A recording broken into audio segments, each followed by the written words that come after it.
Então, bom dia a todos mais uma vez, sejam bem-vindos à aula de Direito Civil, Negócio Jurídico, e nós vamos dar continuidade ao estudo dos defeitos do negócio jurídico. Nós estudamos erro, dolo e coação na última aula, e essa aula a gente vai estudar estado de perigo, lesão, simulação e fraude. Olha o Jailson aí. Bom dia, Jailson, seja bem-vindo. Antes Quase de que eu não começar... consegui acessar, mas... Pois é, Jailson, estava sentindo sua falta aqui, amigo. Que bom. O único homem da turma não pode faltar. Talvez consegui. Pronto, deu certo. Que bom. Vamos lá, começar. Então, Vamos. vamos conversar sobre o nosso trabalho primeiro, atividade avaliativa. A nossa atividade avaliativa, gente, será feita num site, o SurveyMonkey.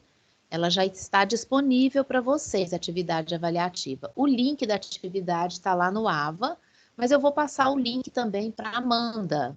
E a Amanda disponibiliza no grupo para vocês, tá? A atividade, ela é toda em questões de múltipla escolha.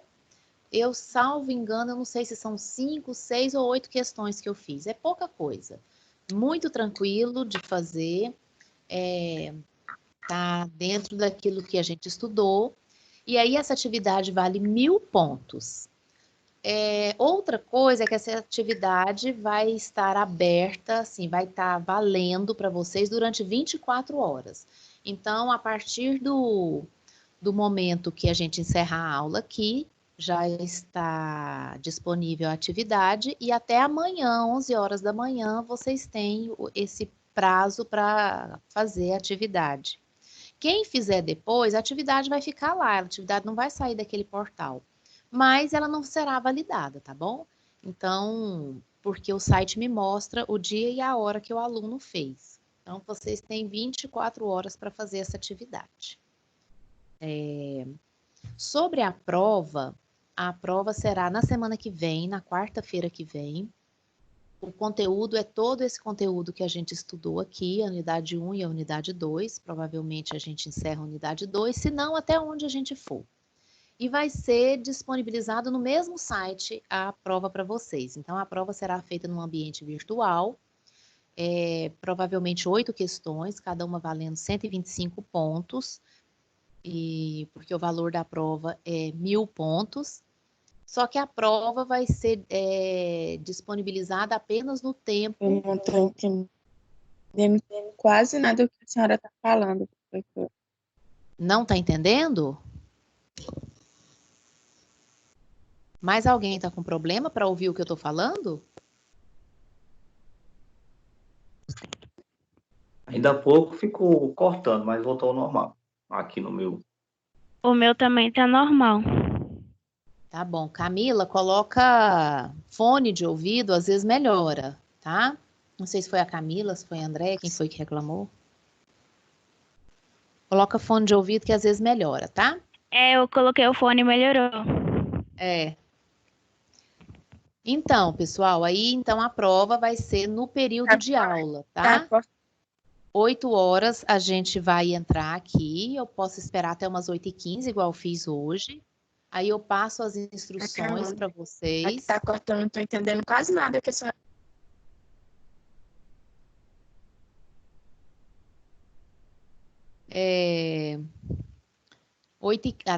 Eu espero até 8h15 para dar um quórum aí de uns alunos, passa a orientação, passa o link da prova para vocês, e aí vocês vão ter até as 11 horas para fazer a prova também. Então, a prova será na semana que vem, turma, tá?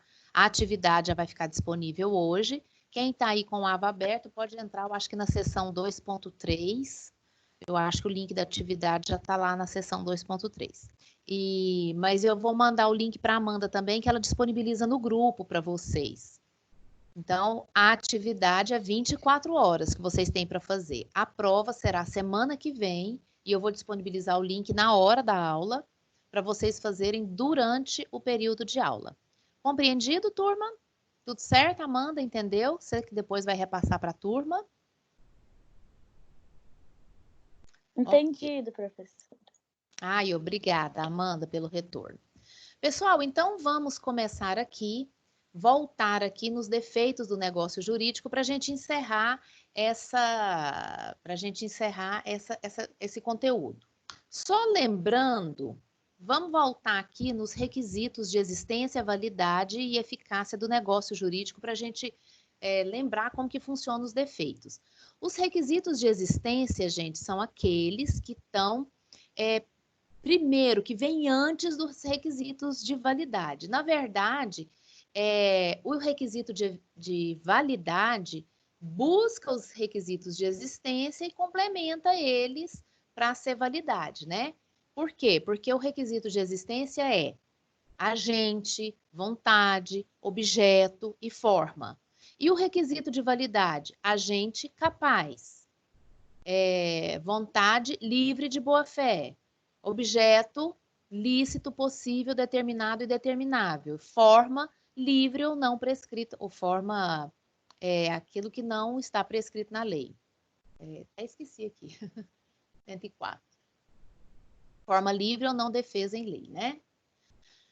Aí, os defeitos do negócio jurídico vão atacar exatamente a vontade dos requisitos, tanto de existência quanto de validade do negócio jurídico. Porque a vontade é que vai estar comprometida quando na concretização do negócio jurídico. Quando é o erro, antes da gente falar dos tipos, nós temos que pensar que existem dois vícios ou dois tipos, duas espécies de defeitos do negócio jurídico, que são os vícios do consentimento e os vícios sociais. Os vícios do consentimento é exatamente aquele que vai atacar a liberdade, aquela vontade livre. Lembra que a vontade tem que ser livre de boa fé? Quando a vontade não for livre, quando a vontade tiver alguma coisa que prejudica a liberdade na hora de manifestar a vontade, aí eu estou falando de vícios do consentimento. E esses vícios do consentimento, o artigo 171, inciso 2, vai falar que é erro, dolo, coação, lesão e estado de perigo. E vício social, ou vícios sociais, são aqueles que vai atacar a boa-fé. Ele não vai atacar o consentimento. O consentimento está ok entre as partes no negócio jurídico. O consentimento não sofreu nenhum problema no negócio jurídico. Quem vai sofrer nesse negócio jurídico dos vícios sociais é a boa-fé. Vai ser terceiro, vai ser a comunidade que vai sofrer algum tipo de lesão.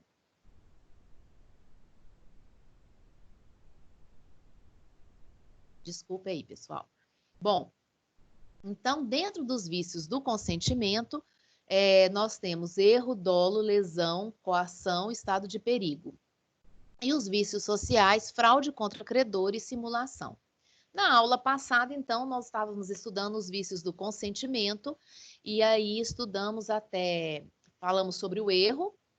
Lembra do erro? O erro é quando o próprio agente, o agente por si mesmo, ele se ilude, né? Ele tem uma falsa percepção daquilo que ele está contratando. Ele se engana quanto ao objeto, pode ser quanto a pessoa está achando que está contratando com uma pessoa e está contratando com outra, às vezes pode ser irmão gêmeo. Esse é o erro, mas é a própria pessoa. Ninguém falou nada para ele errou sozinho. O dolo é quando uma parte induz a outra maliciosamente a contrair o negócio jurídico. Aí o dolo, porque dolo é vontade, né, gente? Dolo é ânimos. Lembra disso lá quando vocês estudam penal? Dolo é vontade, é você ter a motivação para fazer isso. Então, quando uma parte induz maliciosamente a outra a fazer esse negócio jurídico. E depois a gente viu a coação. A coação é quando uma parte sofre uma pressão injusta sobre a outra parte para realizar o negócio jurídico.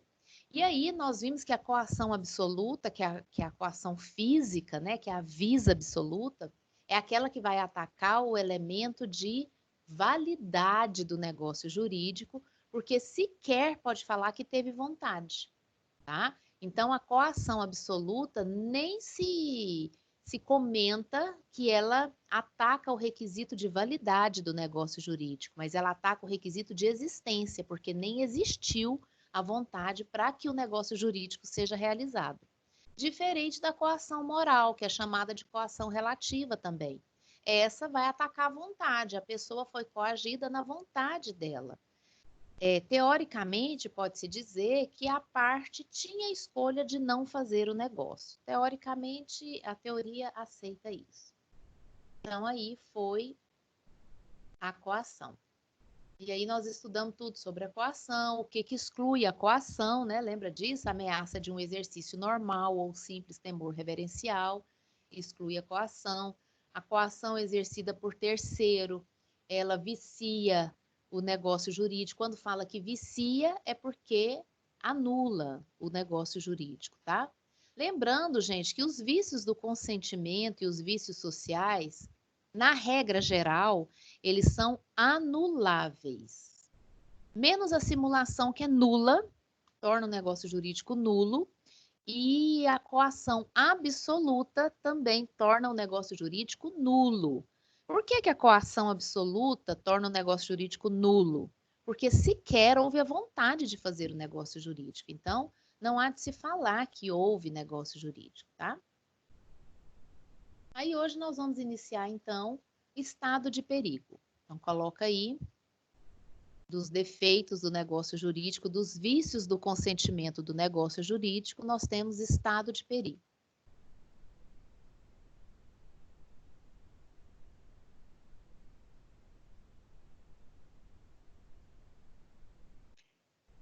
A previsão legal de estado de perigo é o artigo 156. Vamos lá para o artigo 156, turma? Quem está aí com o Código Civil, acompanha a leitura do 156. Diz assim: configura-se estado de perigo quando alguém, premido de necessidade de salvar-se, ou a pessoa de sua família, de grave dano conhecido pela outra parte, assume obrigação excessivamente onerosa.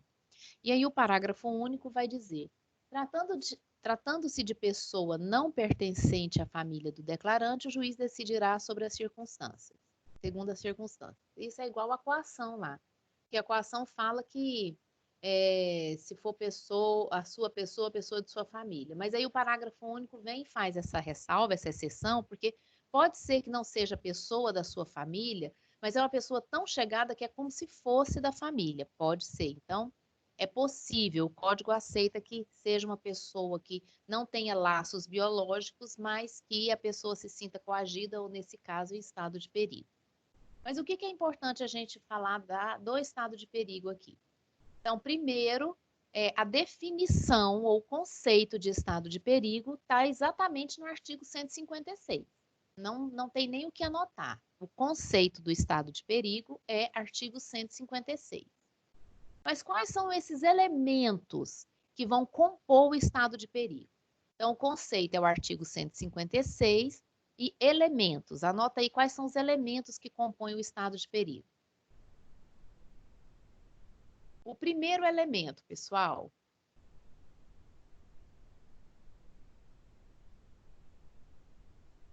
situação de necessidade,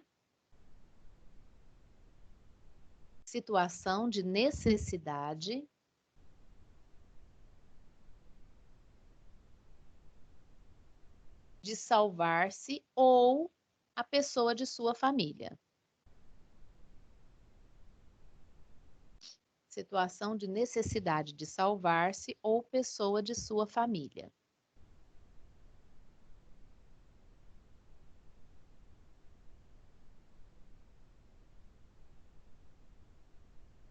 Esse é o primeiro elemento. Então, o estado de perigo vai se configurar quando você está numa situação que você precisa ou salvar a sua vida ou salvar alguém da família. E o parágrafo único fala que pode ser até alguém que não seja da família exatamente, mas alguém muito próximo, né? O juiz vai considerar. Então, primeiro elemento para você entender se houve estado de perigo é você tem que estar numa situação de ter que se salvar. O segundo elemento, iminência está próximo, perto, está ali na porta, tá? Iminência de dano atual e grave. Iminência de dano atual e grave.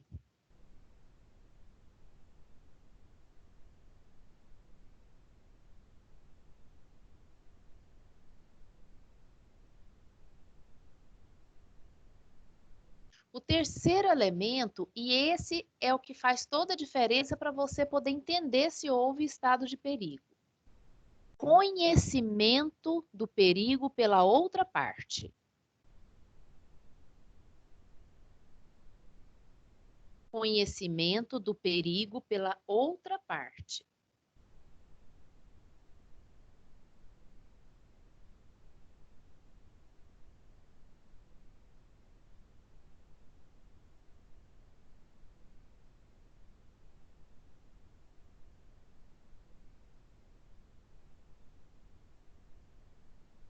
E o último elemento,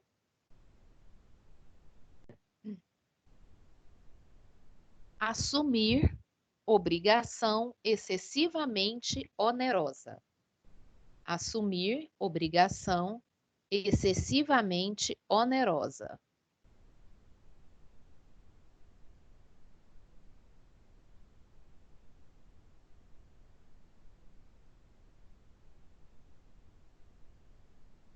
Olha só, pessoal. Então, esses elementos a gente tirou de dentro do conceito. Então, o primeiro elemento é a pessoa estar com necessidade de salvar-se ou salvar alguém da sua família, né? O primeiro elemento. O segundo é ter a iminência desse dano atual e grave. Então, aí eu preciso salvar alguém da minha família, então daqui um mês eu vou. Não, é ali agora, naquele momento, a iminência tá na porta o dano, tem que ser agora, porque senão morre mesmo. A outra parte tem que saber disso. Vou fazer um negócio aqui com você e eu tô sabendo que você está precisando de salvar-se ou na iminência de dano atual ou grave. Eu tô sabendo que isso está acontecendo. E aí, por isso, que é o quarto elemento, eu vou assumir uma obrigação excessivamente onerosa. Qual que é o exemplo que a gente vê muito sobre estado de perigo, pessoal? O exemplo que a gente vê muito sobre estado de perigo é quando a pessoa contrata com alguma clínica, com algum hospital, tá? A outra parte, que é o hospital, que é a clínica, que é um procedimento médico, que seja, tá sabendo que você tá em situação de grave, de salvar-se ou salvar a pessoa de sua família, tá sabendo que você que o perigo é iminente, ele tem conhecimento e por causa disso cobra uma prestação acima do valor normal e você se obriga àquilo. Por quê? Porque você está naquela necessidade. Entende a diferença da coação? Na coação, a pessoa está te obrigando. No estado de perigo, não está obrigando. Ele simplesmente cobra o preço dele. Cobrou o preço. Mas como ele está vendo que você está numa situação delicada, ele cobra um preço excessivo. Então, isso é estado de perigo. Bom? O estado de perigo, então, é principalmente a outra parte saber que você está na situação de necessidade de salvar a você ou a alguém da sua família. O próximo defeito do negócio jurídico vai ser a lesão. Então, o estado de perigo é só isso aí que a gente viu, tá bom? O próximo é lesão.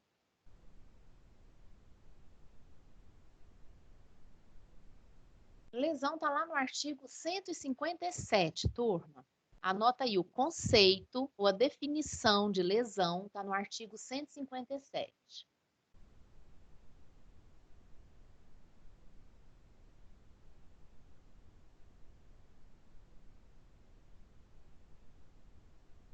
mexi demais.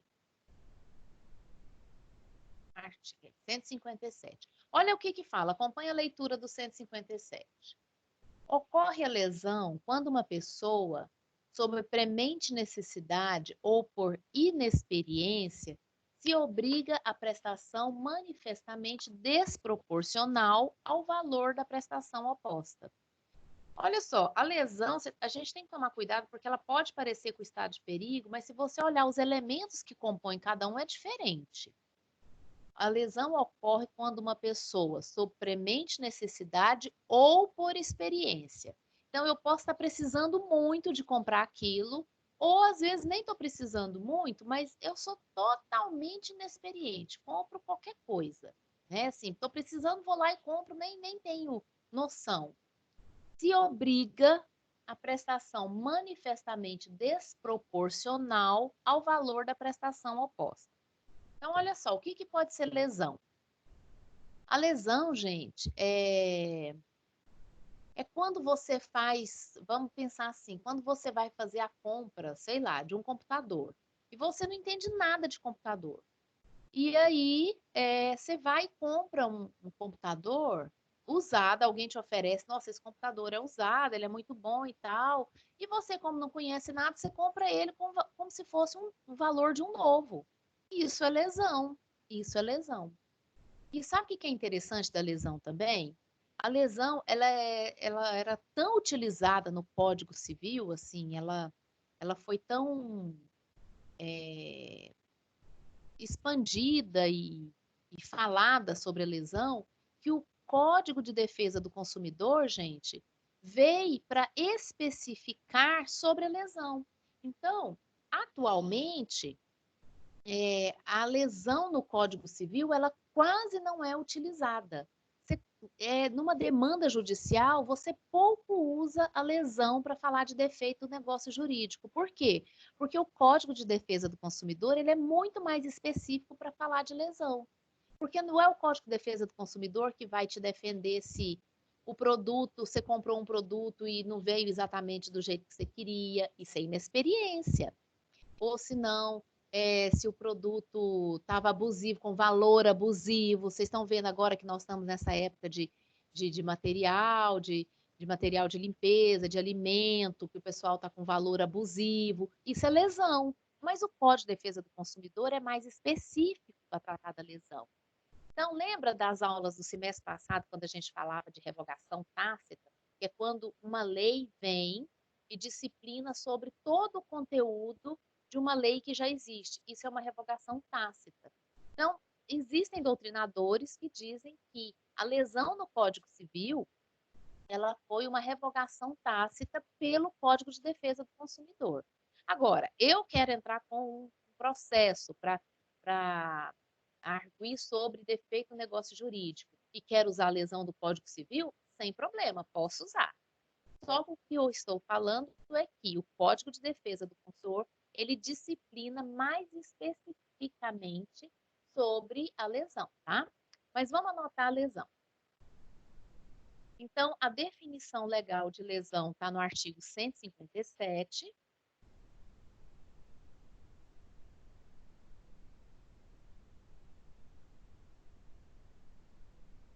E os elementos da lesão. Quais são os elementos da lesão?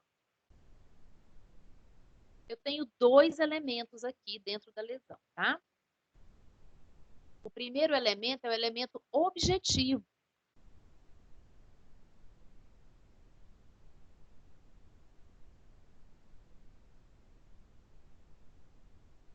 Elemento objetivo. Anota assim. Manifesta a desproporção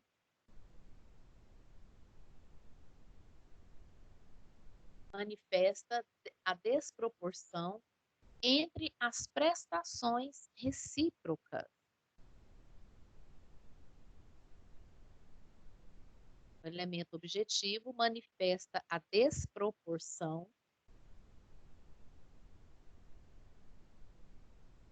entre as prestações recíprocas.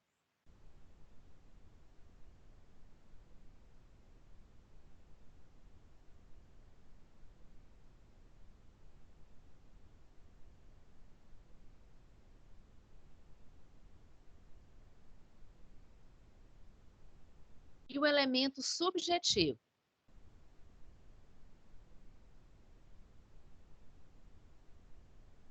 É a inexperiência,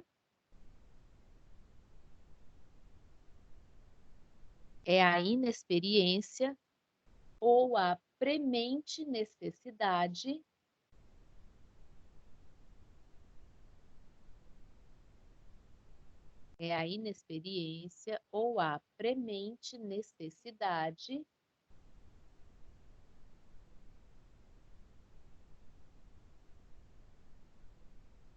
do lesado.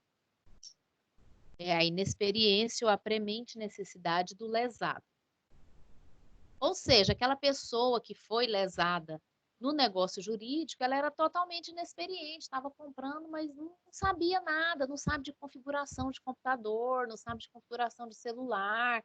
Então, comprou, foi lesada pela outra parte, porque a outra parte percebeu que ele era inexperiente e cobrou um valor que foi um valor acima do que deveria ser, tá? E o elemento objetivo, então, o subjetivo fala da pessoa, né? Da inexperiência, do sujeito mesmo, da característica do sujeito. Agora, o elemento objetivo fala do valor mesmo, o valor é desproporcional. Esse é o elemento objetivo. Anota uma terceira coisa aí da lesão.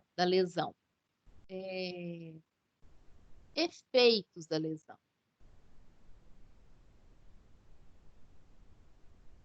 Em regra geral, o negócio jurídico é anulável. Com efeitos da lesão, em regra geral, o negócio jurídico é anulável. Bom, mas olha só o que fala o parágrafo 2º do artigo 157. Diz assim: não se decretará anulação do negócio jurídico se for oferecido suplemento suficiente e se a parte favorecida concordar com a redução do proveito. O que é isso aqui? Lembra que lá no erro a gente tem o convalescimento do erro?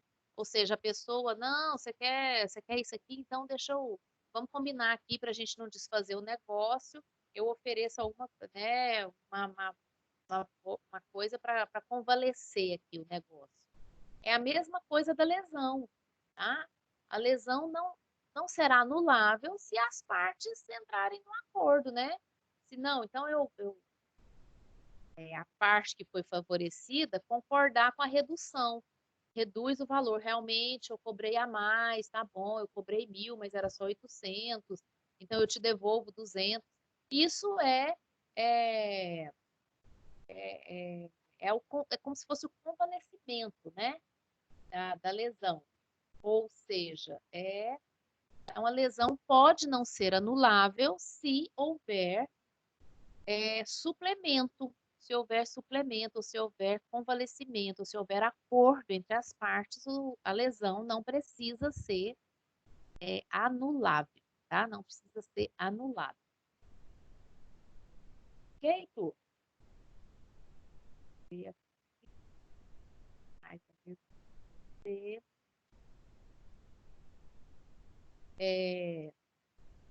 Eu vou colocar no AVA de vocês, para complementar essa disciplina, eu tenho um quadro indicativo lá, eu tenho um quadro comparativo entre os defeitos do negócio jurídico, tá? Uma comparação entre um e outro defeito. Então, eu vou colocar lá para vocês poderem visualizar melhor. Tá? Qual que é a diferença do estado de perigo e a lesão? O que é a diferença principal entre eles? Erro e lesão, dolo e lesão, coação e lesão. Eu vou colocar esse quadro comparativo lá no AVA para vocês terem mais esse material de apoio sobre os defeitos do negócio jurídico, ok? Então, assim a gente termina os vícios do consentimento, que foi erro, dolo, lesão, coação, estado de perigo. Esses são os vícios do consentimento. Agora a gente vai estudar os vícios sociais, que é fraude contra credor e simulação.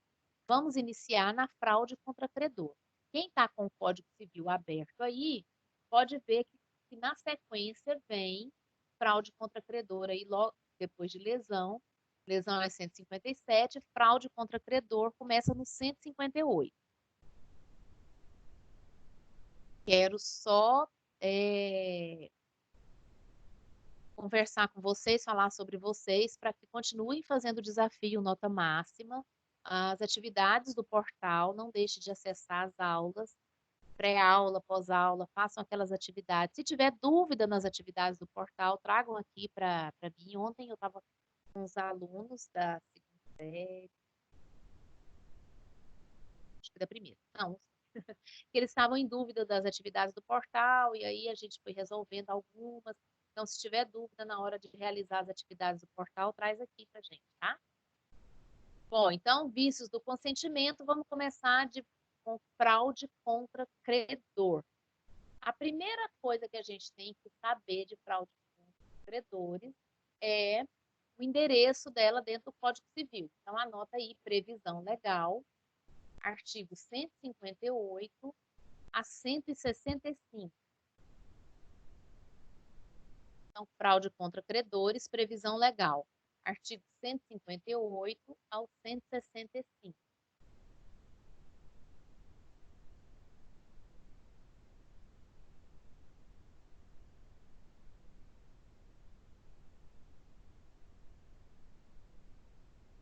O que é a fraude contra credor? Gente, deixa eu dar uma explicada para vocês. Fraude contra credor é uma prática maliciosa que a parte que está insolvente pratica para salvar o seu patrimônio de ser entregue aos credores. Então, vamos entender isso aqui melhor. Olha só, assim. Vamos pensar que o sujeito A, ele tem vários credores, ou seja, várias pessoas que ele deve, que ele assumiu obrigações e que ele tem que pagar, certo? Então, o sujeito A tem credor 1, 2, 3 e 4. Ok. E acontece que esse sujeito A, ele está insolvente. O que é insolvência, pessoal? A insolvência é quando a receita é menor do que os débitos. Então, a pessoa está insolvente quando a receita dela, o que ela recebe, é menor do que o que ela tem a pagar. Então, a primeira característica da fraude contra o credor, a pessoa tem que estar manifestamente insolvente.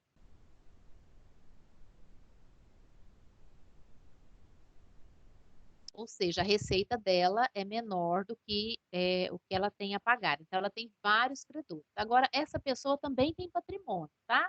Esse sujeito A aí, ele tem, a receita dele está menor do que a despesa, mas ele tem patrimônios e o que acontece? Ele pensa assim, eu não vou me utilizar do meu patrimônio para pagar essas dívidas, porque eu acho injusto. Patrimônio é o que eu juntei a minha vida toda, é uma vida toda de trabalho, então vou me utilizar do patrimônio. Aí o que ele faz? Ele chama um irmão, um amigo, fala assim, essa casa aqui que eu tenho, essa casa de campo, eu vou vender ela para você para que esse imóvel saia do meu patrimônio. Porque esse imóvel saindo do meu patrimônio, eu não vou ter que utilizá-lo para pagar os meus credores. Então, ele faz uma venda de um imóvel para fraudar o credor, tá?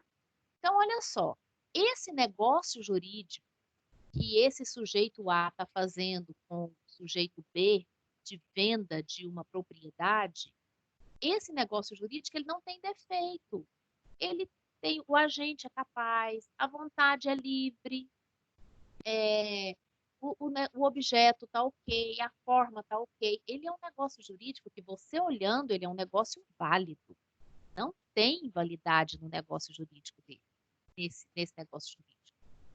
Mas, aonde que reside o defeito dele? Na boa-fé do negócio jurídico.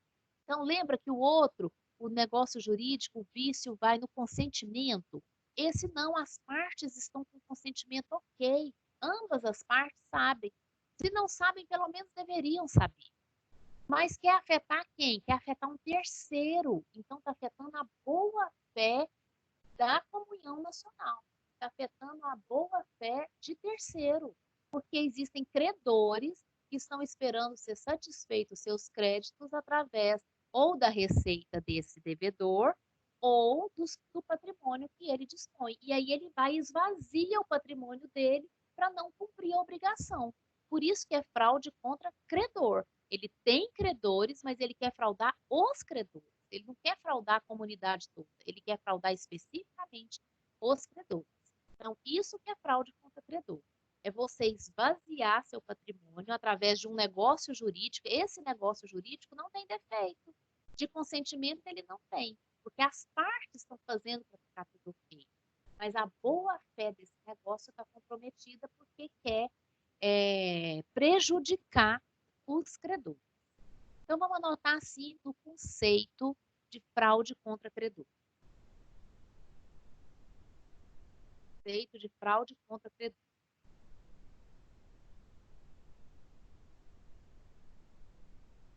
É a prática maliciosa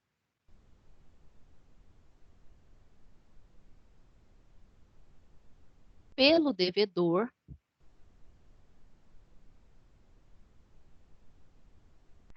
prática maliciosa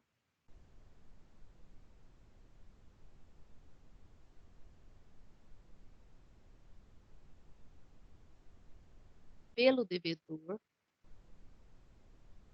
de atos que desfalcam seu patrimônio, de atos que desfalcam seu patrimônio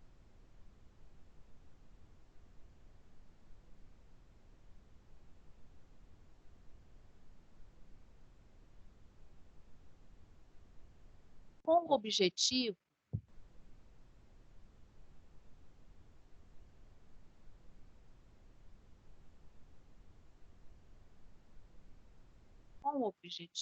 de colocá-lo a salvo, colocar o patrimônio, tá, gente? Colocá-lo a salvo de uma execução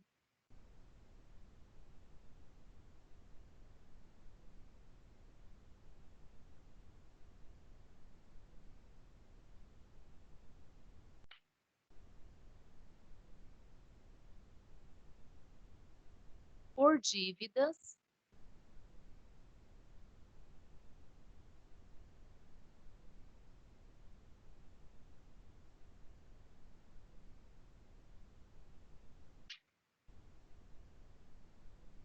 em detrimento dos direitos,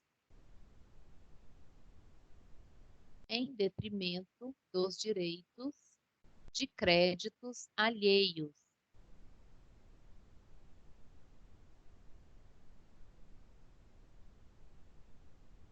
Detrimento de créditos alheios.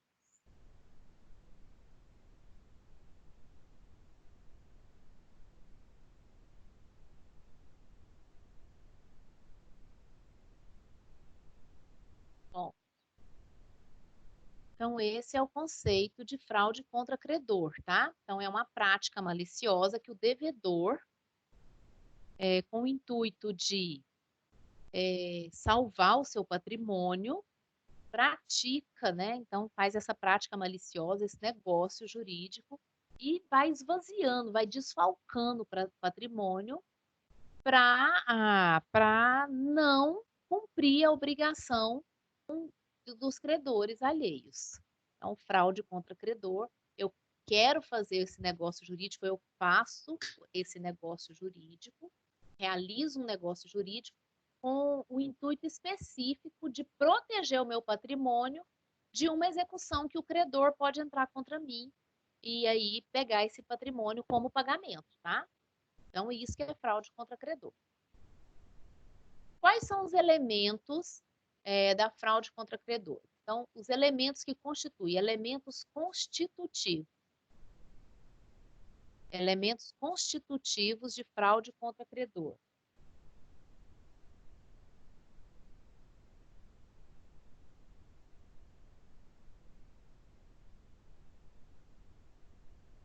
Nossa, eu achei que assim, a apostila fala tão pouco de fraude contra credor, gente, é tão importante, tem tantos itens assim para se estudar, tantos requisitos. Os elementos são 2 elementos constitutivos. O primeiro é o elemento objetivo.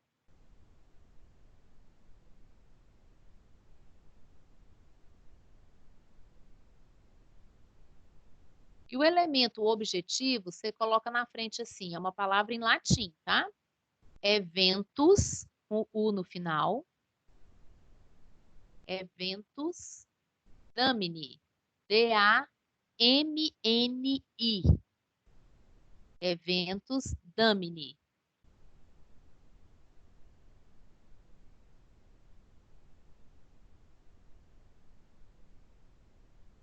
Então, o elemento objetivo é o eventus damini. O que é o eventus damini, gente? É o próprio evento danoso. É exatamente o contrato danoso. E o elemento subjetivo?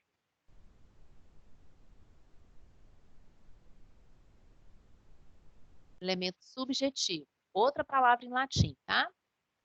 Concilium fraudis.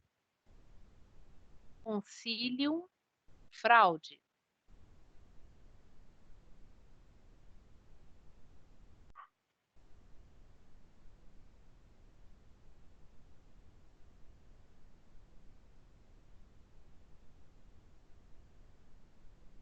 Concilium fraudis.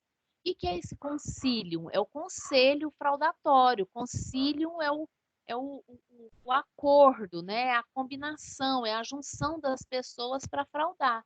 Então, o elemento objetivo é o próprio evento danoso. O elemento subjetivo são as pessoas, são os sujeitos que se juntam para fraudar, com essa intenção. Então, na fraude contra credores, nós temos elemento objetivo, que é a própria fraude, que é o próprio negócio, e o elemento subjetivo, que são as partes que se unem para poder fazer esse evento, né? Para fraudar, exatamente. Como que é feito a prova do concilium fraudis, né? Desse conselho fraudador? Como que pode fazer a prova disso? Existe alguma forma? Existe, gente. Vendo aqui. Como que você consegue provar isso em juízo? Porque o que acontece? Para que a gente está estudando isso aqui, o direito material? Para você ter subsídio, para você ter argumento, para você peticionar e ir até a justiça, procurar o Estado juiz para anular esse negócio, para poder parar esse evento que aconteceu. Então, como que eu vou demonstrar para o juiz que houve fraude naquele negócio jurídico, que aparentemente está tudo certo nesse negócio jurídico? Então, como que eu vou provar que houve um acordo entre as partes? Como que eu vou provar essa fraude contra credor? Que o meu devedor vendeu um patrimônio, esvaziou para que esse patrimônio saia da execução, para que eu não consiga comprar, para que eu não consiga satisfazer o meu crédito através desse patrimônio. Então, coloca assim outro ponto aí. Prova do concilium fraudis. Que prova? Prova do concilium fraudis.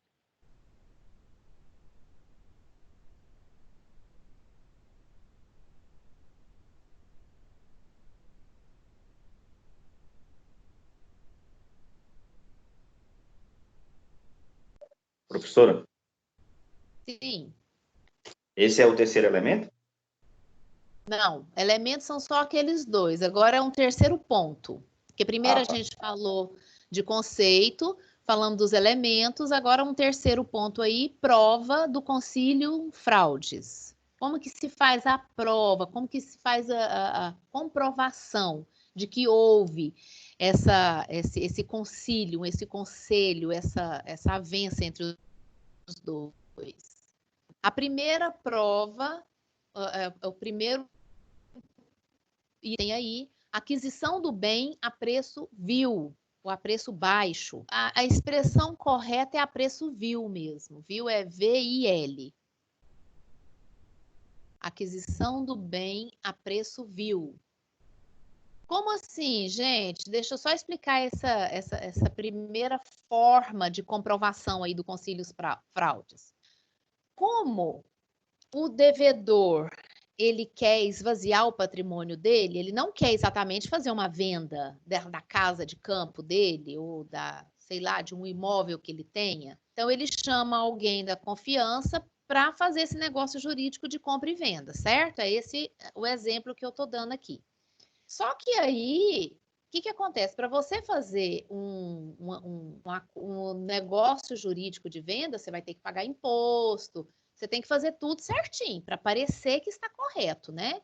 Então, já que eu vou fazer isso, a casa, sei lá, custa 200 mil, mas a gente coloca aqui que foi a 100 mil. Ou seja, quem olhar vai ver que está muito abaixo do que realmente vale.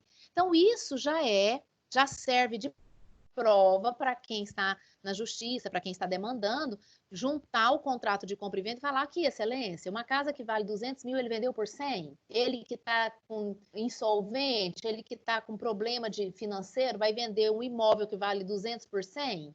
Então, isso é uma prova de que houve fraude, né? Então, a primeira prova do concílios fraude é a aquisição do bem a preço vil.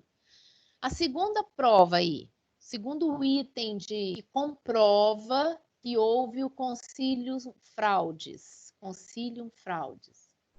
Alienação para parentes próximos. Alienação é venda, tá? Alienação para parentes próximos.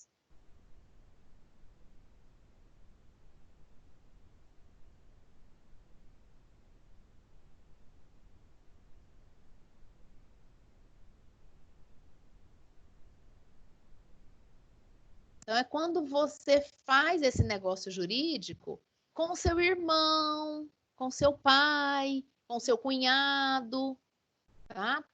É gente próxima, ou um primo muito chegado. Então, é estranho, tá? Assim, é uma excelência, ele tá vendendo uma casa para o irmão dele, quer dizer, né? Não é uma coisa comum, entende? Então pode ser usado como prova também.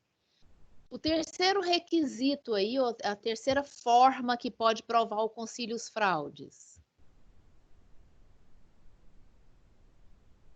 Quando o devedor vende todos os bens, quando o devedor vende todos os bens, ou a melhor parte dos seus bens, quando o devedor vende todos os bens ou a melhor parte dos seus bens.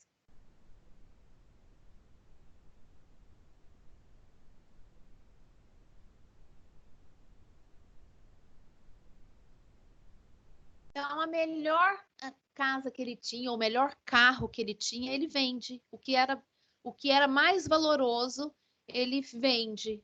Não, gente, isso faz prova contra o próprio devedor, tá? Porque aí tem como você levar isso na justiça. E isso existe mesmo, viu, pessoal? Eu já vi muito processo assim. E outra coisa que aí sim, aí é a prova, aí finalizou a prova. É ficar o devedor na posse do bem após aliená-lo. Então, a última forma aí de prova é ficar o devedor na posse dos bens após aliená-lo.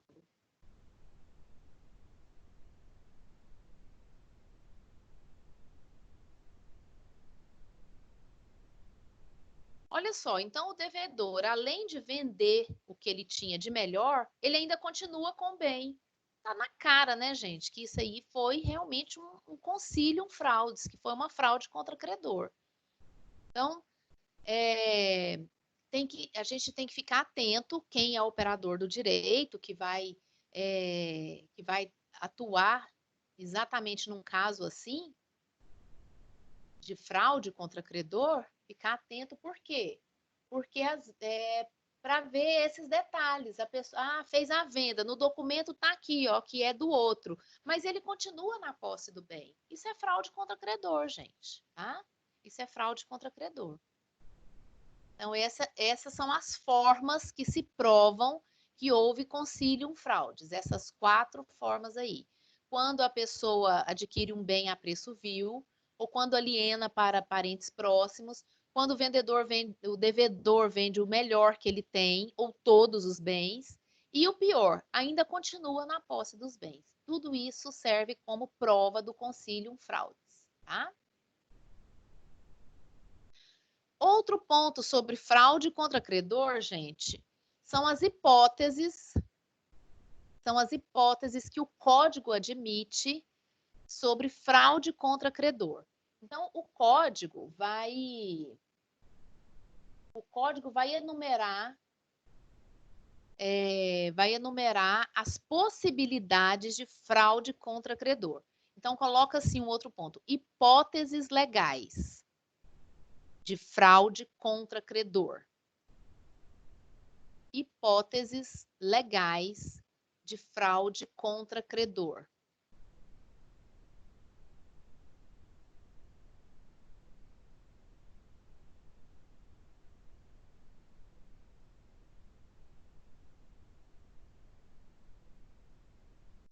A primeira hipótese, hipóteses legais de fraude contra credor.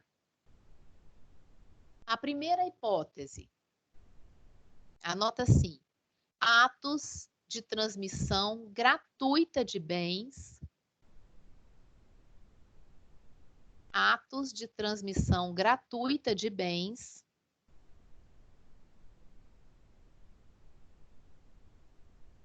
ou remissão de dívida.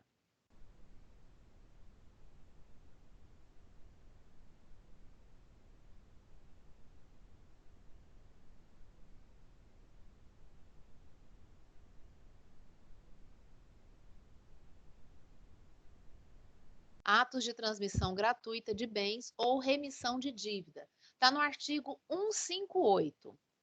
Anota artigo 158.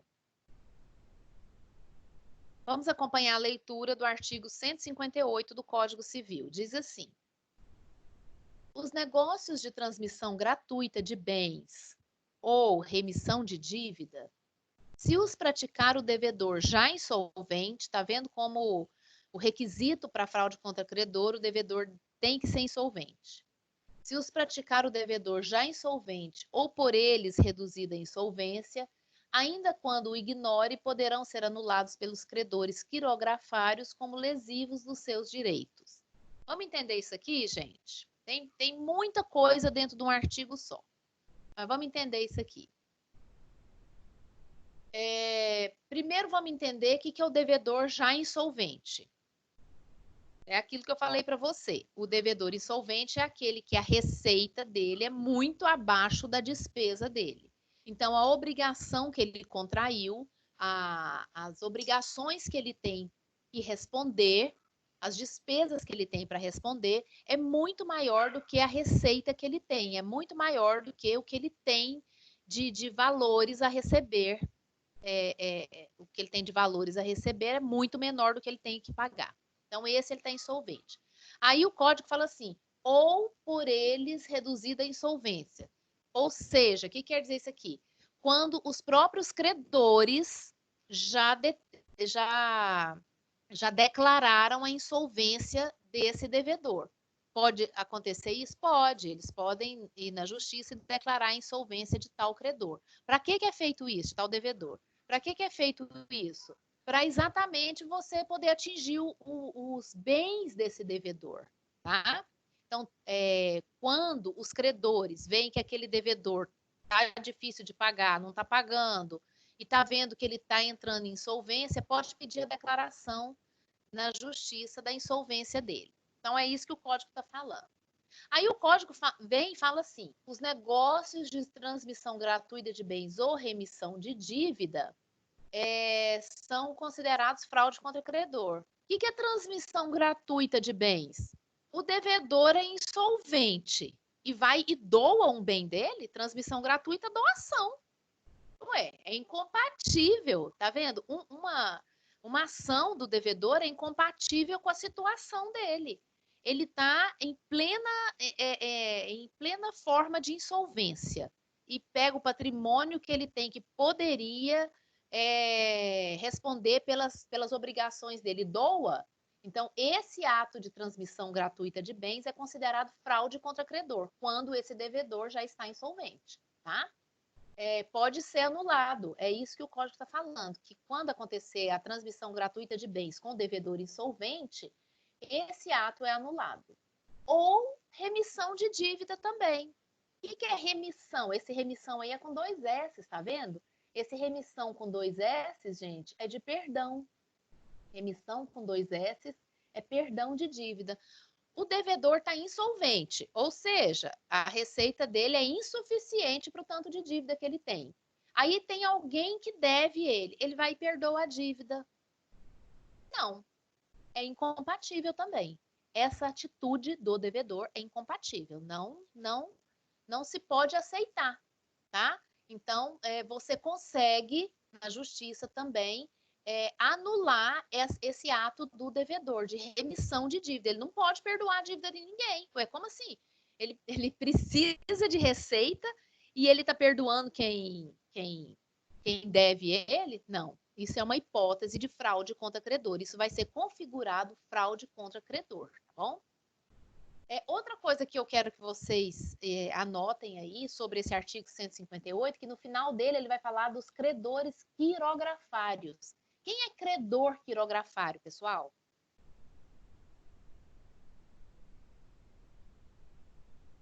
Credor quirografário é aquele credor que não está em privilégio com outros. Existe uma lista de privilégios de credores, tá? Então, credor de alimento, credor trabalhista, credor fiscal. Existe uma escala de importância. São credores que vêm na frente para receber alimentos, trabalhista, fiscal. O credor quirografário é aquele que está em pé de igualdade. Ele não tem privilégio, ele não tem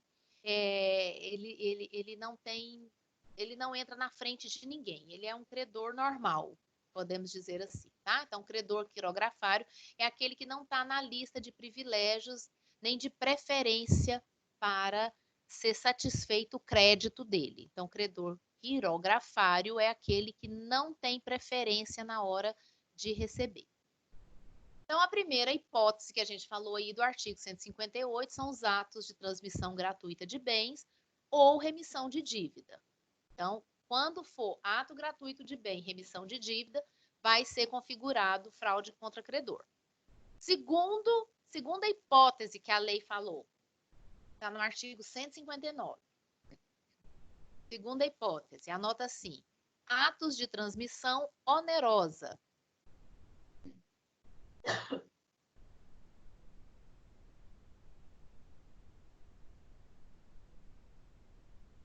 Atos de transmissão onerosa.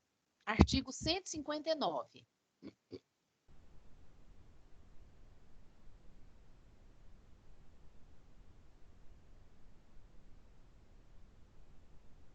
Diz assim o artigo 159.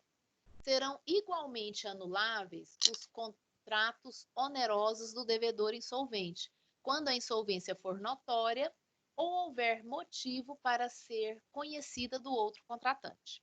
O que está falando isso? Está falando daquele primeiro exemplo que eu dei para vocês lá. O devedor chama aqui um cunhado, um irmão, um primo, um amigo muito próximo e fala assim: vamos fazer um contrato de compra e venda aqui, transmissão onerosa. Compra e venda é oneroso. Pelo menos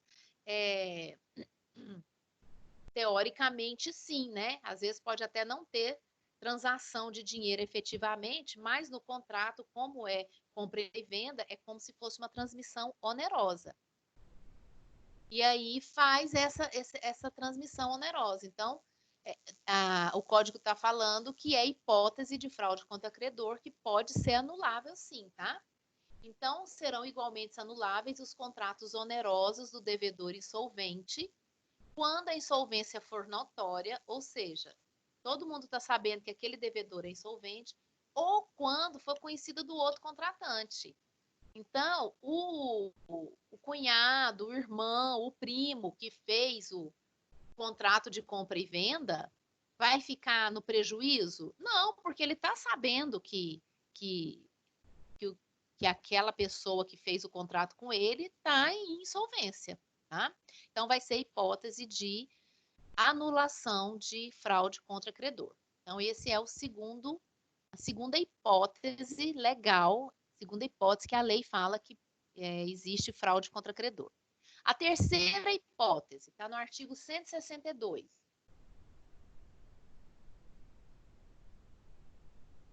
Artigo 162.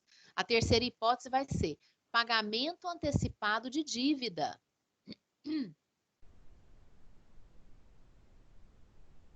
Pagamento antecipado de dívida. Olha só que engraçadinho o devedor, gente. O devedor está devendo, sei lá, os credores 1, 2 e 3. O 4, ele tem uma dívida com 4, mas ainda não venceu. A dívida vai vencer lá em julho. Aí ele pega e paga esse de julho. Ele pega e paga esse devedor lá de julho. Aí o código, sabe o que o código falou? Que esse tipo de negócio, ele é fraude contra os outros credores que já estão com as dívidas em atraso. Então, que pode ser anulado esse pagamento que ele fez para esse que a dívida ainda nem venceu. Então, nada de gracinha, devedor insolvente. Você não pode fazer o que você quer, não. Você não pode pagar uma dívida, você não pode antecipar o pagamento de uma dívida. Então, a terceira hipótese aí é pagamento antecipado de dívida. Está no artigo 162. Vamos ler o artigo 162. Diz assim: o credor quirografário, ou seja, o credor igual aos outros, que receber do devedor insolvente o pagamento da dívida ainda não vencida, ficará obrigado a repor em proveito do acervo sobre que se tenha de efetuar o concurso de credores aquilo que recebeu. O que quer dizer isso? Quer dizer que se ele recebeu a dívida antecipada e os outros credores deram o grito lá, ele tem que retornar o dinheiro para o acervo, ou seja, para o patrimônio, para a conta, para que seja redistribuído para todos. Tá? Então, essa é a terceira hipótese que a lei fala que pode haver fraude contra credor, pagamento antecipado de dívida. E, por fim, tem uma quarta hipótese aqui que o código vai trazer como hipótese de fraude contra credor. Anota assim: concessão fraudulenta de garantias. Concessão fraudulenta de garantias.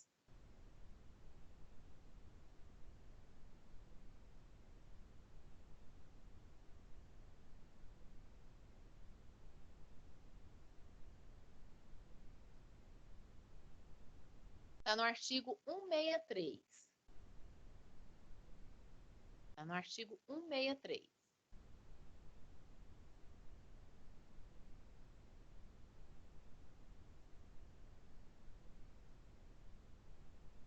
Diz assim o artigo 163, 163.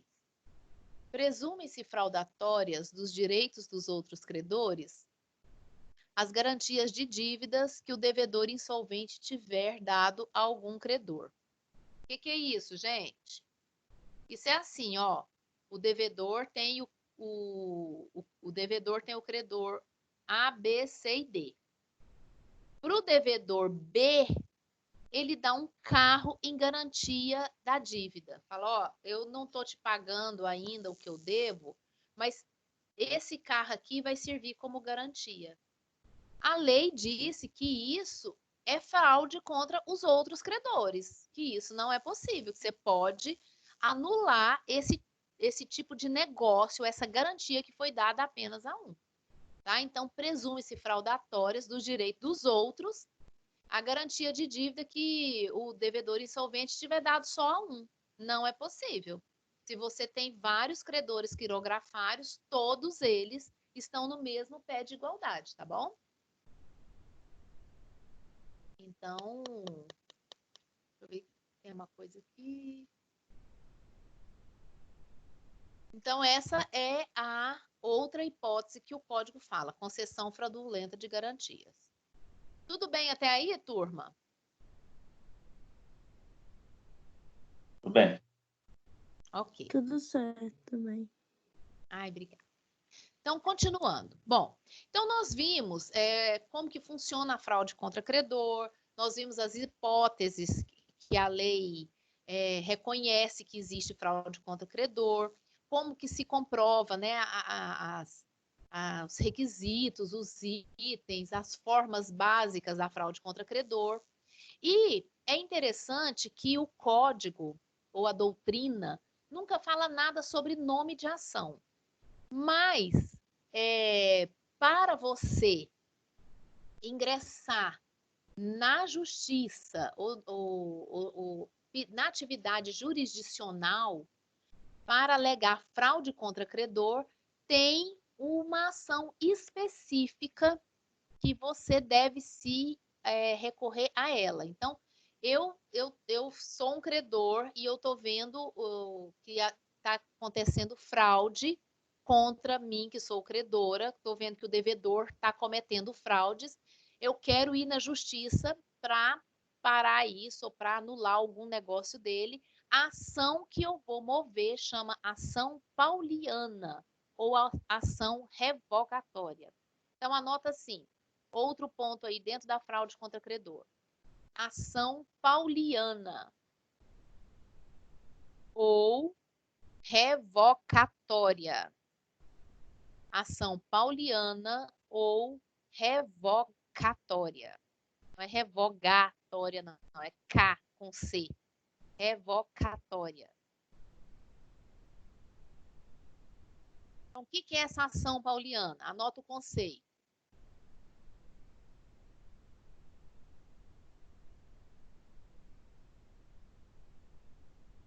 Peraí, gente.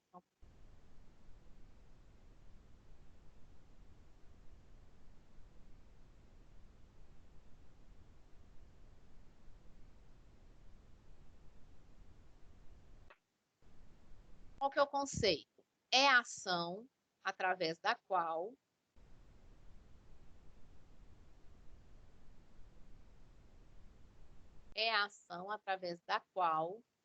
os credores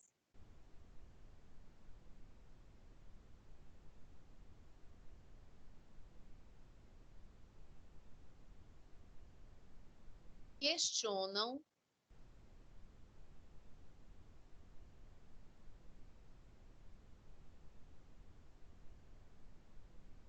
judicialmente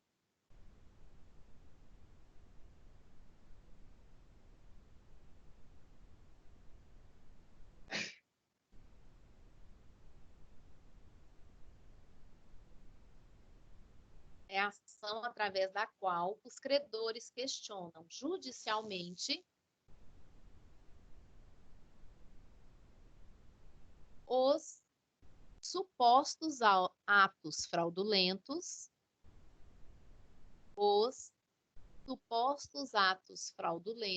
do devedor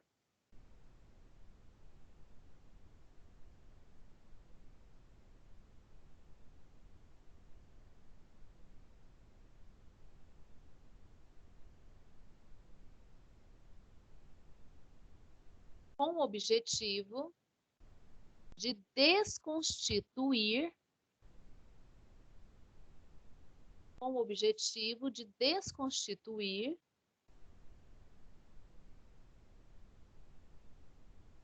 o negócio jurídico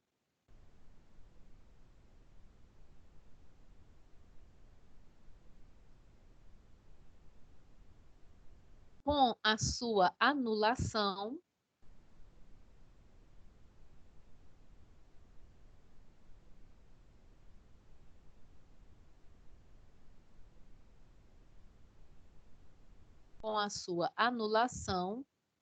e retorno do bem ao patrimônio do devedor.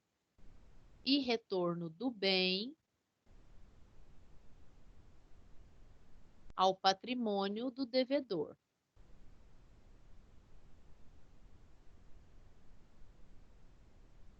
Então, vou ditar desde o início. É a ação através da qual os credores questionam judicialmente os supostos atos fraudulentos do devedor, com o objetivo de desconstituir o negócio jurídico com a sua anulação e retorno do bem ao patrimônio do devedor. Então, a ação pauliana é exatamente isso. É eu, credor, né, vou entrar na justiça porque eu quero desfazer um negócio que o devedor fez com outra pessoa. Aqui, eu vou atacar um negócio jurídico que não teve nada a ver comigo, entende? Um negócio jurídico que o devedor fez, mas que esse negócio jurídico me prejudica, porque esvaziou o patrimônio do devedor. Então, eu quero que anula aquele negócio jurídico para que o patrimônio volte para o acervo do devedor e assim eu me utilize daquele patrimônio para satisfazer a minha dívida. Essa é a ação pauliana. Isso é que é a fraude contra credor, é você atacar a fraude contra credor através da ação pauliana. Tá? É eu pedir para desconstituir um negócio jurídico que o devedor fez lá com outra pessoa. Eu trago isso para o juízo através da ação pauliana. Eu digo, ó, senhor juiz, eu estou me utilizando da ação pauliana para falar que o fulano de tal, que é meu devedor, esvaziou o patrimônio dele fazendo esse negócio jurídico. Então, eu quero que anula esse negócio jurídico. Isso que é ação pauliana. Quem tem legitimidade ativa para estar na ação pauliana? Então, coloca assim, legitimidade ativa.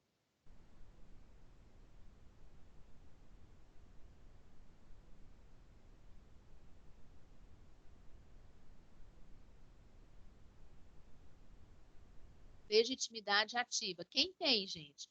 O credor quirografário, né? O credor quirografário.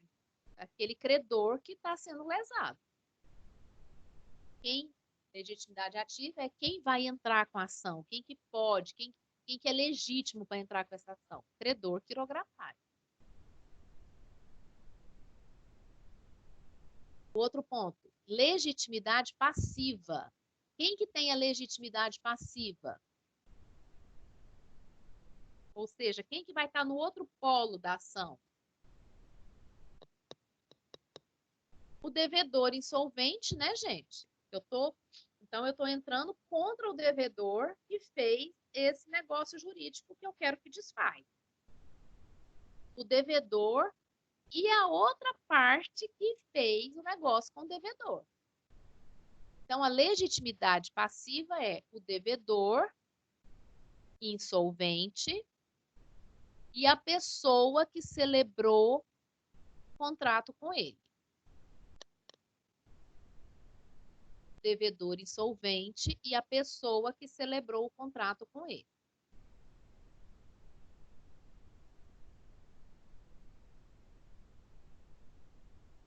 Ok? Então, a ação pauliana é importante vocês saberem isso. É a ação utilizada para você atingir uma fraude contra credor. Quem tem legitimidade é o credor que está sendo lesado, quem tem legitimidade ativa, quem tem legitimidade passiva é o devedor com aquele que celebrou o contrato com ele. Ok? Um outro ponto, terminamos a ação pauliana. Agora, outro ponto ainda sobre a fraude contra o credor. O código vai falar, gente, de uma fraude não ultimada. Fraude não ultimada. Parece de último mesmo, mas é ultimada. Fraude não ultimada.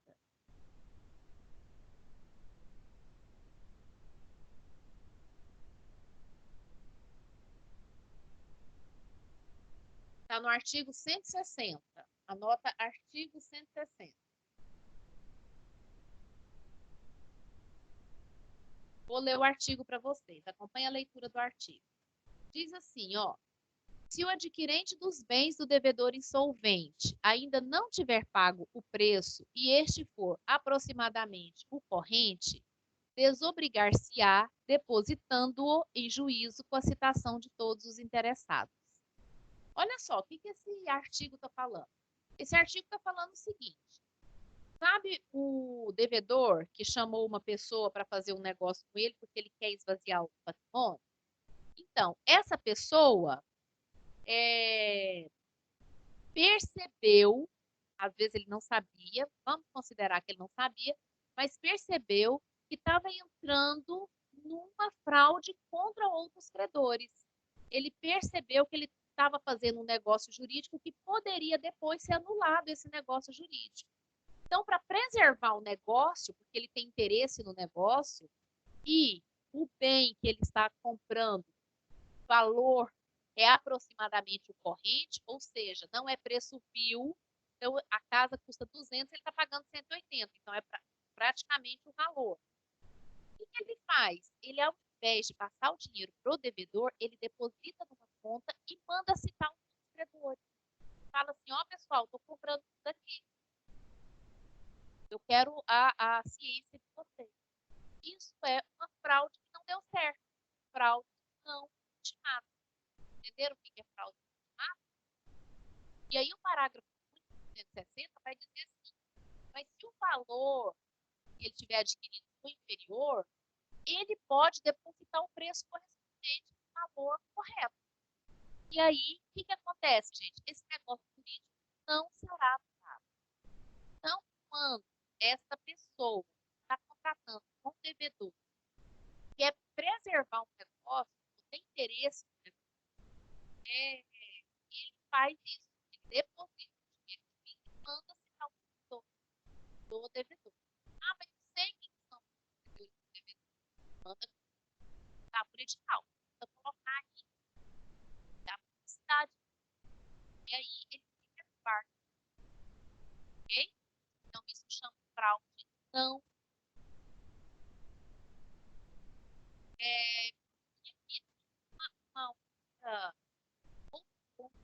fraude devedor é uma artigo sobre a validade do negócio. Professor? Sim. A transmissão tá ruim.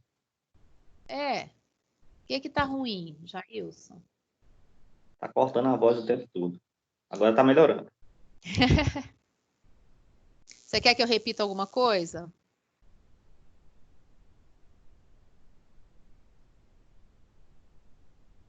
Precisa de repetir alguma coisa? Não. Tá. Então, anota o último ponto sobre fraude contra credor. É validade dos negócios ordinários.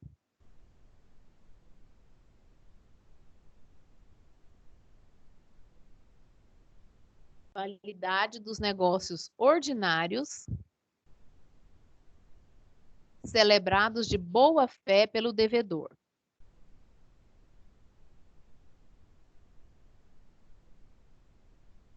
Validade dos negócios ordinários celebrados de boa fé pelo devedor.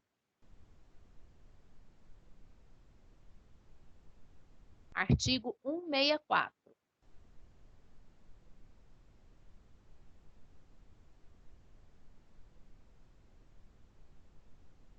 Vamos fazer a leitura do artigo 164. Diz assim: presumem-se, porém, de boa fé e valem os negócios ordinários indispensáveis à manutenção de estabelecimento mercantil rural, industrial ou à subsistência do devedor e de sua família. O que quer dizer isso, gente? Quer dizer o seguinte, que não é porque o devedor insolvente está fazendo negócios com o seu patrimônio, ou com... tem uma outra palavra que eu queria usar. Com aquilo que ele tem para vender, é que tudo que ele fizer é fraude contra credor. Então, aqui está falando estabelecimento mercantil, rural ou industrial. O que quer dizer isso? Ele tem uma loja de peças e ele está vendendo as peças. Isso não quer dizer que ele está fazendo fraude contra credor.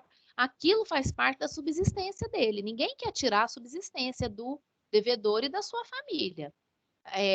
A fraude contra credor é para impedir o esvaziamento do patrimônio.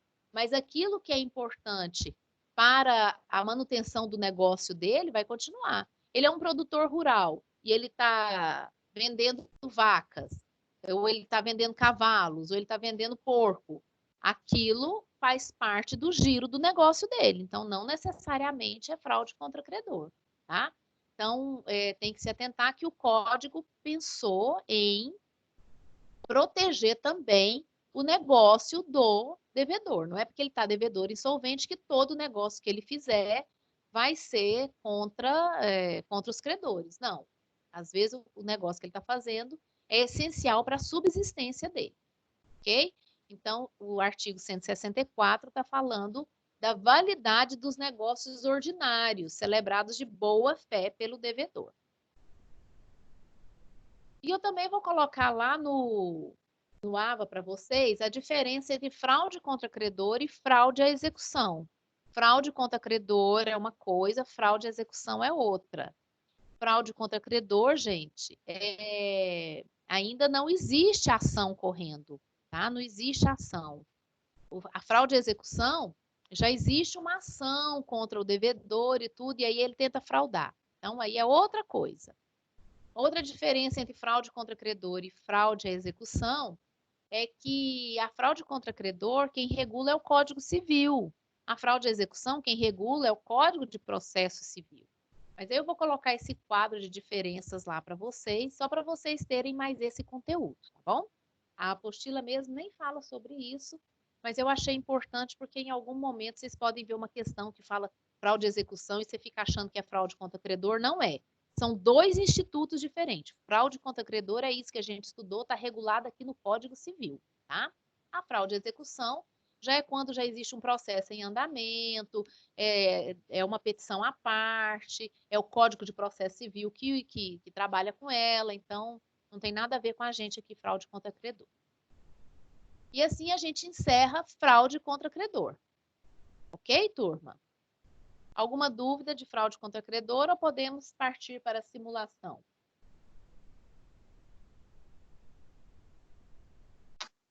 Ok. Pelo menos o Jailson participa, né, gente? Cadê? A Luane sumiu, Amanda. Deve estar no café da manhã, o segundo café da manhã. Tô aqui. Ai, Tô aqui gente. também. Oferece café, professora. Que é isso? Vocês vão ver a hora que voltar às aulas, vocês não levar café para mim, viu?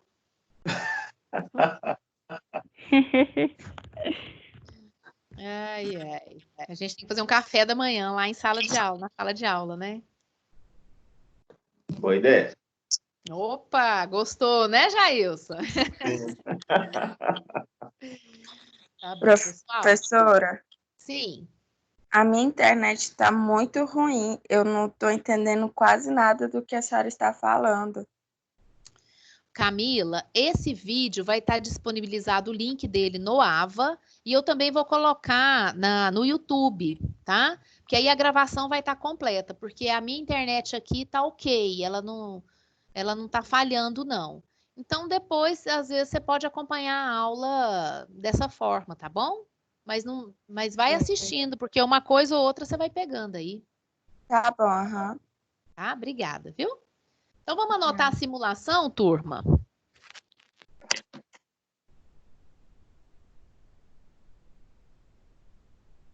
Simulação, então, é um dos vícios sociais. Então, são dois vícios sociais: fraude contra credor e simulação. A fraude contra credor é um vício anulável. A simulação, em regra geral, vai ser um vício nulo. A simulação, então, ela nem é tratada no código, gente, como vício. A simulação é tratada dentro dos atos nulos, para você ter uma ideia. Porque o vício, na regra geral, ele é tratado como anulável. Então, por isso que ele vem lá tratando de vício por vício. Por quê? Porque ele é anulável. Ele pode ser anulado ou não, pode ser convalescido. Os casos, quando vai ser anulável, quando não vai ser, quando vai subsistir o negócio jurídico. Agora, a simulação, na regra geral, ela vai ser nula e ela vai estar dentro da invalidade do negócio jurídico, tá? Dentro da invalidade, ou seja, do negócio nulo. Mas vamos anotar assim, simulação. Conceito de simulação.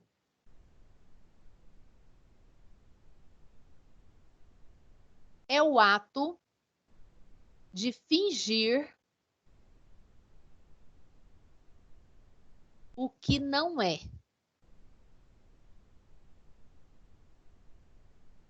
Vírgula, juridicamente,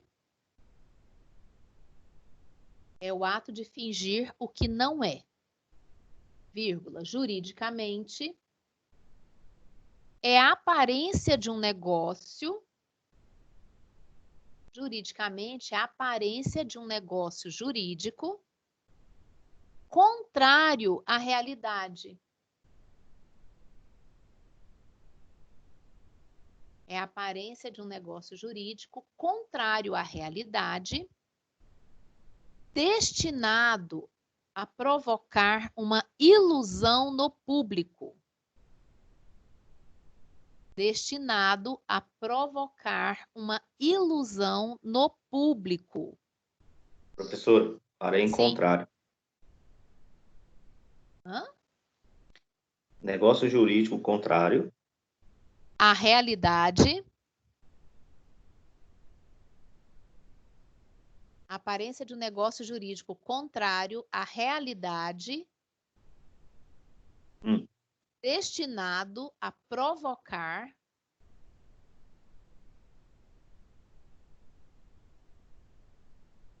destinado a provocar uma ilusão no público.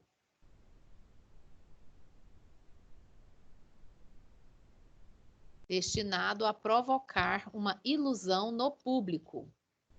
Ok.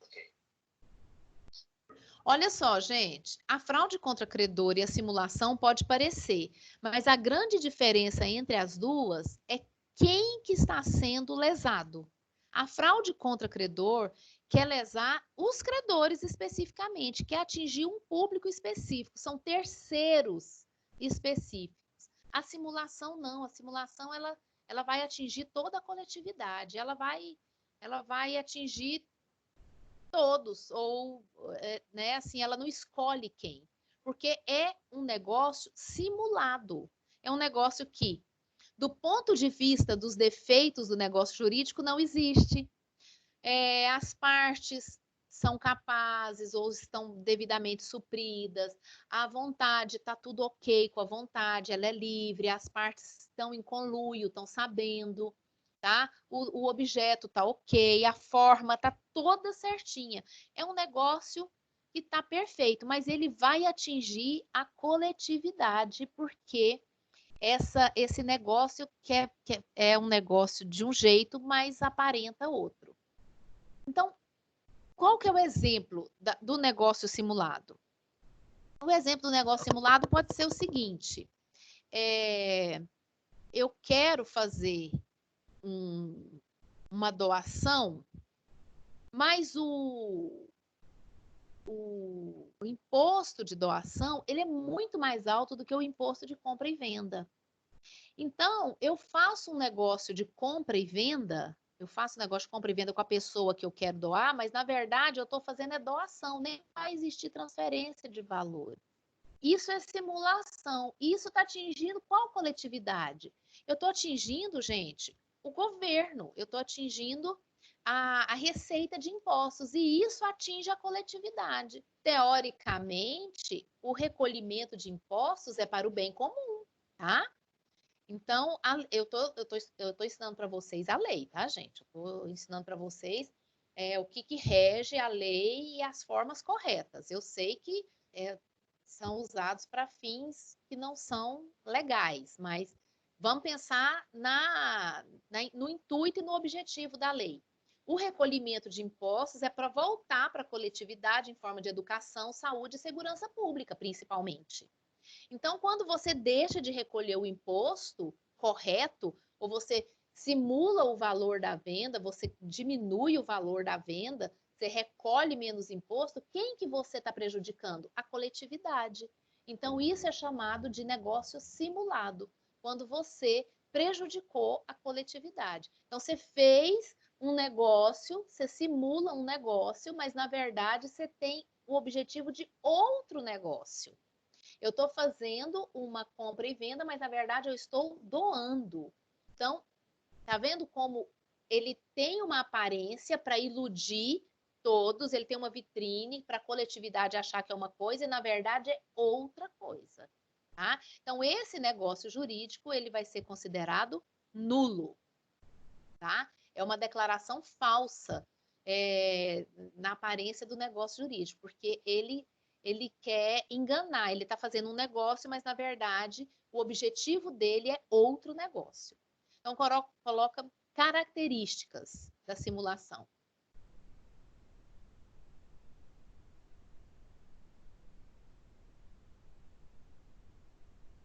Características da simulação.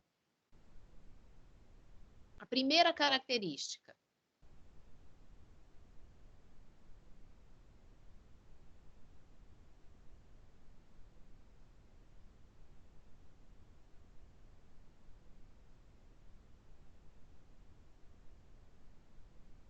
É sempre acordada com a outra parte.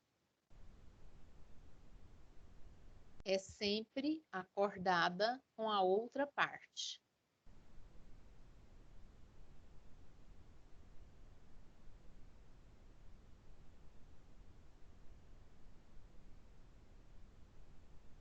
Segunda característica. É uma declaração maliciosamente contrária à sua realidade.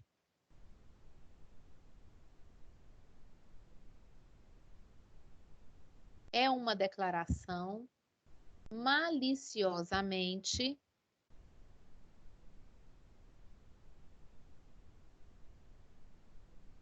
contrária à sua realidade.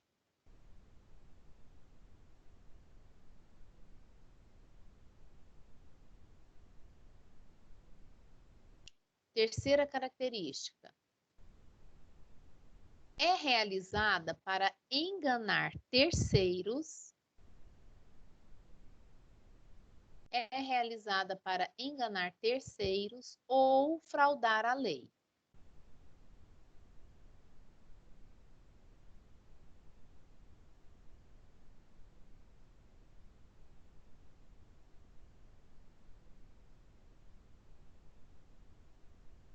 É realizada para enganar terceiros ou fraudar a lei.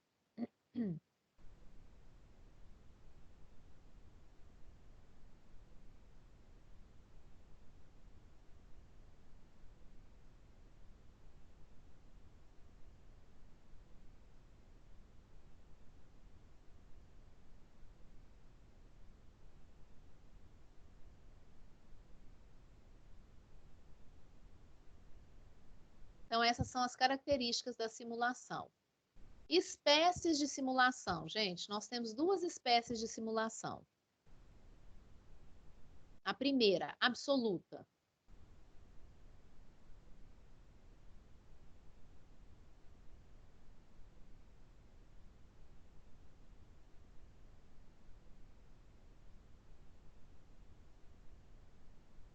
A simulação absoluta.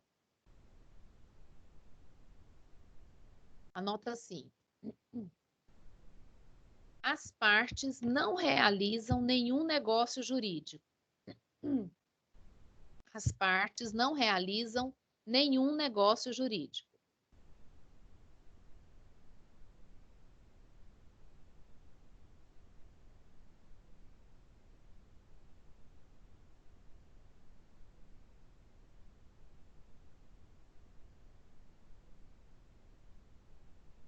Apenas fingem que realizam para criar uma ilusão externa.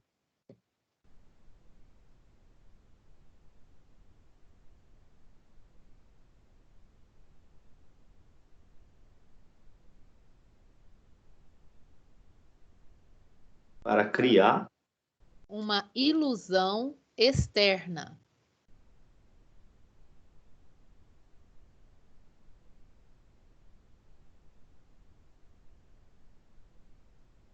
Exemplo. Vou dar um exemplo de simulação absoluta. Olha só. Vou dar um exemplo aqui. A internet está falhando.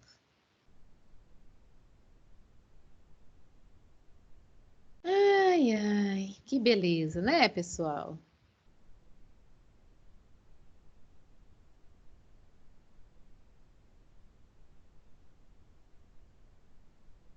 Estão me ouvindo? E para mim tá falhando aqui. ok. Tá. Então vou dar uma ilusão, uma ilusão, ó. Um exemplo de simulação absoluta.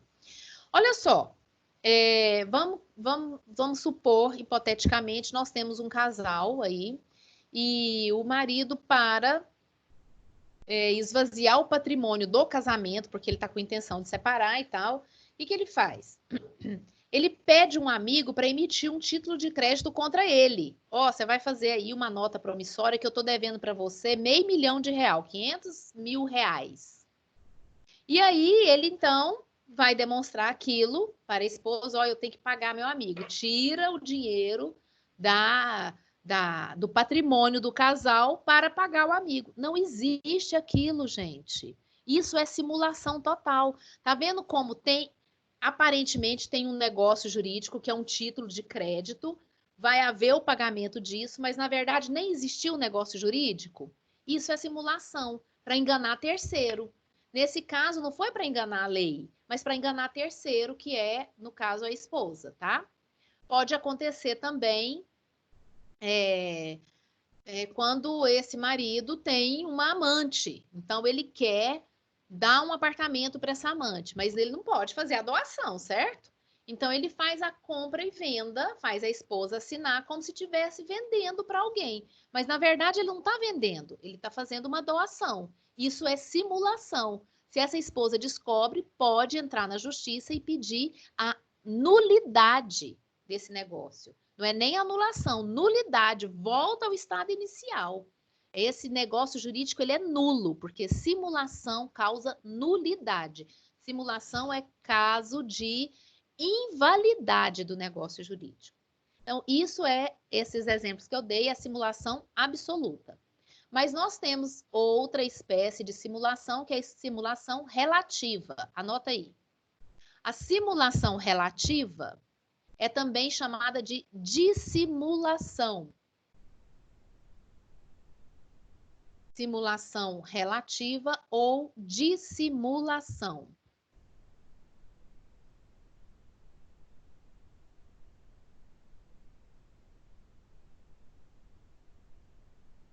Anota assim, sobre simulação relativa. Neste caso, as partes pretendem realizar. Neste caso, as partes pretendem realizar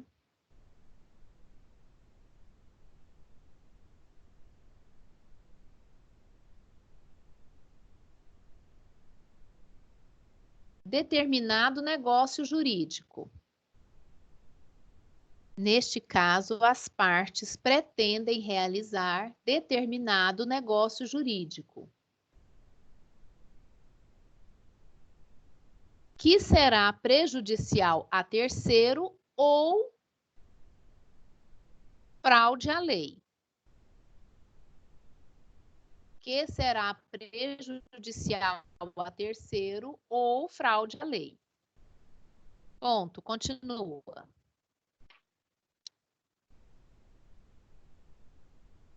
Mas para escondê-lo,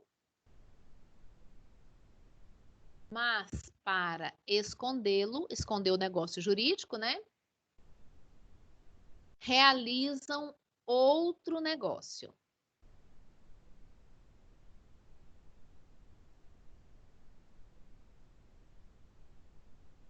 Mas para escondê-lo, realizam outro negócio.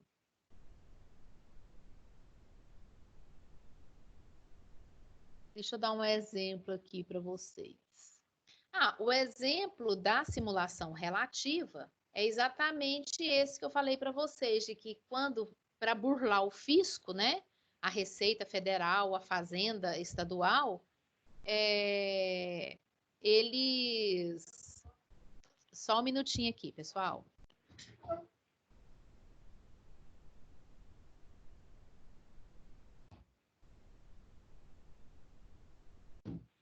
Para burlar o fisco, então, as partes passam uma escritura no valor inferior ao valor real. Ou seja, vão recolher o imposto menor do que deveria recolher. Isso é fraude à lei. Aí, essa simulação relativa, ela pode ser nula ou ela pode ser anulável. Por quê? Porque se o fisco, a Secretaria da Fazenda, verificar que houve essa forma de burlar, eles podem pedir o valor que completa. E aí não vai ser nulo esse negócio, tá? Então aí, se complementar, pode ser convalidado o negócio. Então a simulação relativa é exatamente isso, tá bom?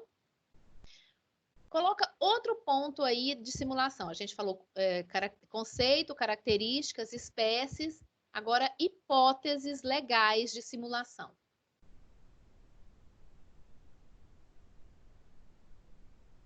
Hipóteses legais de simulação.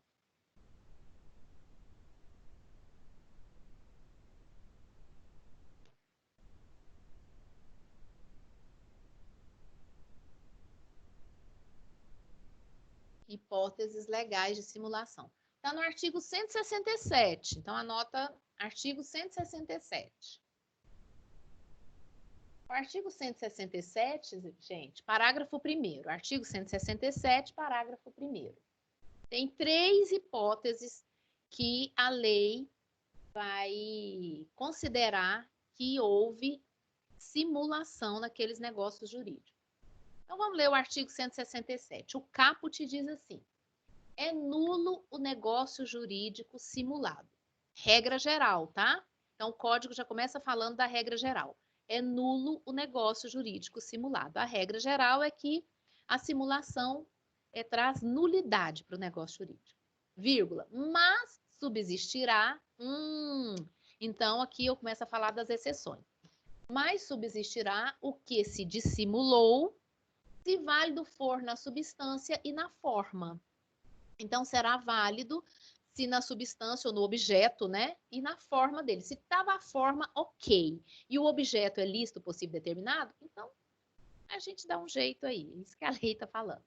Aí o parágrafo 1º diz assim: haverá simulação nos negócios jurídicos quando? Então a lei está falando assim: deixa eu te falar quando que eu, lei, considero que o negócio é simulado. Inciso 1. Aparentarem conferir ou transmitir direitos a pessoas diversas daquelas às quais realmente se conferem ou transmitem. Então, eu estou falando de quê? Do homem casado que transferiu o apartamento para uma pessoa, mas na verdade ele quer dar para amante, tá? Então, transferiu, sei lá, para a irmã dela, mas quem está morando lá é amante, é para amante aquele negócio jurídico. Então, quando aparenta que você transmitiu para um, mas na verdade o direito é de outro. Isso é negócio jurídico simulado, o código está falando. O inciso 2, que é a segunda hipótese. contiverem declaração, confissão, condição ou cláusula não verdadeira. Eu estou falando de quê? Da escritura pública, onde o valor lá não corresponde ao valor do negócio jurídico de verdade. O negócio jurídico é R$500 mil, mas eu coloquei na escritura que é 150 mil. Então, esse aí é um caso de simulação, porque contém na cláusula ou na declaração uma coisa que não é verdadeira. Isso é simulação. E o terceiro, os instrumentos particulares foram antedatados ou pós-datados. Ah, pelo amor de Deus, né, gente? Aí também é demais, mas a lei tem que falar o óbvio, né? Mas então o documento, você fez o negócio e fez o documento 10 dias depois. Mas o negócio já estava feito. Ou antes, né? Você já está na posse do negócio, então você faz um documento com data retroativa para dar tudo certo. Isso é negócio simulado também. É isso que a lei está falando. Ok, turma? Assim nós terminamos, então, os vícios do negócio jurídico. Falamos sobre os vícios do consentimento, os vícios sociais e encerramos toda a parte dos vícios, dos defeitos do negócio jurídico. Vou colocar lá na área de vocês também um quadro comparativo da simulação com os outros defeitos, tá?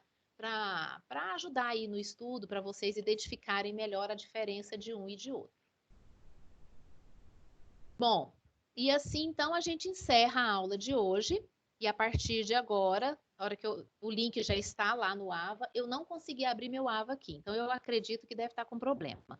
Mas eu vou passar o link para a Amanda, que é a representante, e ela distribui para vocês poderem realizar a atividade. A atividade vale 1000 pontos e vocês têm 24 horas para realizar a atividade. Ok, turma? E na aula que vem acontecerá a nossa prova, a nossa avaliação, que também vale 1000 pontos. Alguma dúvida?